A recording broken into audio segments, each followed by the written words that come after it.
തിരുവനന്തപുരത്തേക്ക് പോകുമ്പോൾ അവിടെ ഈ അമീബിക് മസ്തിഷ്ക ജ്വരവുമായി ബന്ധപ്പെട്ട് 6 പേരാണ് ചികിത്സയിൽ. പലതരത്തിലുള്ള അസുഖങ്ങൾ ഓരോ തവണയും ഓരോ വർഷവും നമ്മളിങ്ങനെ പുതിയ അസുഖങ്ങൾ, ഇത് ഒരു പുതിയ അസുഖം അല്ലെങ്കിൽ പോലും അത്തരം അസുഖബാധിതരാകുന്ന ആളുകളുടെ എണ്ണം സംസ്ഥാനത്ത് വർദ്ധിക്കുന്നത് ആശങ്കയോടെ നോക്കുന്ന ഒരു സമയം കൂടിയാണ്. ICMR-നോട് ഇക്കാര്യത്തിൽ പഠനം നടത്താൻ ആവശ്യപ്പെട്ട് ആരോഗ്യവകുപ്പ് നിർദ്ദേശമൊക്കെ നൽകിയിട്ടുണ്ട്. അതുമായി ബന്ധപ്പെട്ട വാർത്തകളൊപ്പം തന്നെ കാലാവസ്ഥയുമായി ബന്ധപ്പെട്ടുള്ള ഏതെങ്കിലും തരത്തിലുള്ള വാർത്തകളുണ്ടോ തുടങ്ങിയ കാര്യങ്ങളാണ് അറിയേണ്ടത്. Sanoop, good morning. Good morning ജിൽസേ.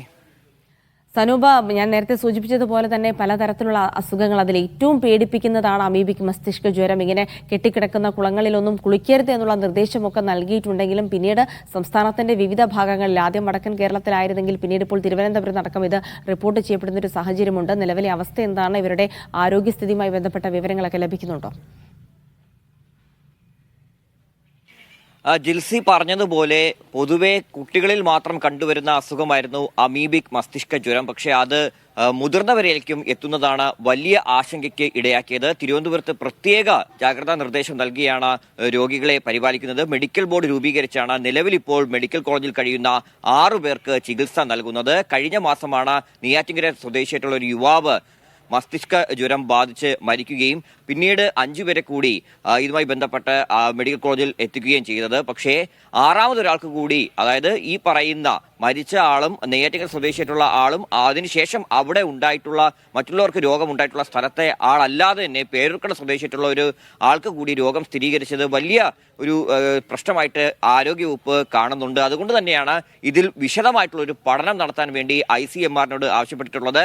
അവർ രൂപീകരിച്ച സംഘം ഉടൻ തന്നെ ഇവിടെ എത്തി പഠനം നടത്തുകയുണ്ട്. 2016-ൽ ആലപ്പുഴയിലാണ് ആദ്യമായിട്ട് കേരളത്തിൽ അമീബിക് മസ്തിഷ്ക ജ്വരം റിപ്പോർട്ട് ചെയ്തത്. പിന്നാലെ ഒരു 15 പേർക്ക് ഇത് രോഗം സ്ഥിരീകരിച്ചിട്ടുണ്ട്. പക്ഷേ അതിൽ ഇപ്പോൾ ചികിത്സയിലുള്ള 6 പേരും തിരുവനന്തപുരത്ത് എന്നുള്ളതാണ് ഇതിൽ ആശങ്കയ്ക്ക് ഇടയാക്കിയ ഒരു സാഹചര്യം.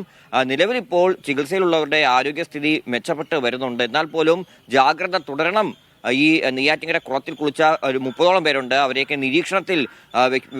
നിരീക്ഷണത്തിലാണ്. പക്ഷേ ആർക്കെങ്കിലും രോഗലക്ഷണങ്ങൾ ഉണ്ടെങ്കിൽ മാത്രം ചികിത്സിച്ചാൽ മതി എന്ന് ആരോഗ്യവകുപ്പ് നിർദ്ദേശിച്ചിട്ടുണ്ട്. അതുകൊണ്ട് തന്നെ ഇനി ICMR വന്ന് എന്ത് പഠനം നടത്തുമെന്നാണ് അറിയേണ്ടത്. കാരണം പൊതുവെ കുട്ടികളിൽ മാത്രം കണ്ടുവരുന്ന ആ രോഗം എങ്ങനെ ചെറുപ്പക്കാരിലേക്കും എത്തുന്നു, അതിന്റെ കാരണം എന്താണ് തുടങ്ങിയ കാര്യങ്ങളാണ് പഠന വിധേയമാക്കുന്നത്. ഇപ്പോൾ ചികിത്സയിലുള്ള 5 പേരും നെയ്യാറ്റിൻകര സ്വദേശികളാണ്. അതിൽ ഒരാൾ മാത്രമാണ് തിരുവനന്തപുരം സ്വദേശിയായിട്ടുള്ളത്. അദ്ദേഹത്തിന്റെ കാര്യത്തിൽ എങ്ങനെയാണ് ഈ അസുഖം വന്നുള്ള കാര്യത്തിൽ ഇപ്പോഴും ഒരു വ്യക്തത വരുത്താൻ കഴിഞ്ഞിട്ടില്ല. രണ്ടാമത്തെ കാര്യം ജിൽസി പറയുകയാണെങ്കിൽ കാലാവസ്ഥയാണ്. മഴ ഇപ്പോൾ കുറഞ്ഞു നിൽക്കുന്ന അവസ്ഥയാണ്. നേരത്തെ ഉണ്ടായിരുന്ന ന്യൂനമർദ്ദ പാത്തിയൊക്കെ മാറിയിട്ടുണ്ട്. പക്ഷേ ഇന്ന് കേരള തീരത്തും തമിഴ്നാട് തീരത്തും ശക്തമായിട്ടുള്ള തിരയടിക്ക് സാധ്യത ഉണ്ടെന്ന് കേന്ദ്ര സമുദ്ര പഠന ഗവേഷണ കേന്ദ്രം വ്യക്തമാക്കിയിട്ടുണ്ട്. 2.3 മീറ്റർ ഉയരത്തിൽ വരെ തിരമാലകൾ അടിക്കാനുള്ള സാധ്യതയാണ് കൽപ്പിക്കുന്നത്.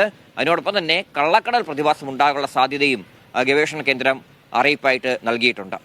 ജിൽസി.